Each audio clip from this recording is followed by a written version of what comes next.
Hello bachcho, let's see this question. So the question says, with what acceleration a shall the elevator descends so that the block of mass m exerts a force of mg by 10 on weighing machine. Okay, so here you will write the key concept that will be used here in this question. So the key concept is what? Key concept is of pseudo force. Pseudo force, and pseudo force is mass into acceleration.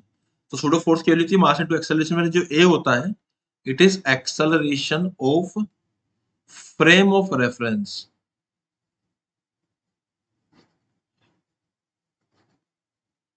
Acceleration of frame of reference. ठीक है, तो अब हम यहाँ बात करेंगे इस question के अंदर कि ये हमारे पास में एक लिफ्ट थी जो कि ऐसे डाउनवर्ड में एक्सेलरेट कर रही थी ए से, एंड यहाँ पे हमारे वेइंग मशीन थी,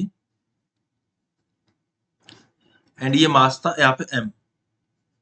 ठीक है, सो बेसिकली अब हो क्या रहा है, यहाँ पे ऊपर की तरफ एक नॉर्मल फोर्स लगेगा जो वेइंग मशीन मेजर करेगी, एंड नीचे लगेगा एक mg, साथ में एक सूडो फोर्स ऊपर लगेगा यहाँ पे, एंड इस सूडो फोर्स की जो वैल्यू आएगी, अगर मैं इस ब्लॉक का दोबारा से एफबीडी बनाऊं तो ब्लॉक का एफबीडी ऐसे आएगा कि नीचे हमारा mg लग रहा है एंड ऊपर नॉर्मल लग रहा है, एंड ये सूडो फोर्स की वैल्यू आ रही है, it is mass into acceleration a. So यहाँ पे हम कहेंगे कि जो normal plus ma, this is equal to mg. What is normal? Normal की जो वैल्यू आ रही है, इट इज mg बाई 10, क्योंकि यही रीडिंग दिखा रहा है, plus m into acceleration a, this will be equal to m into g.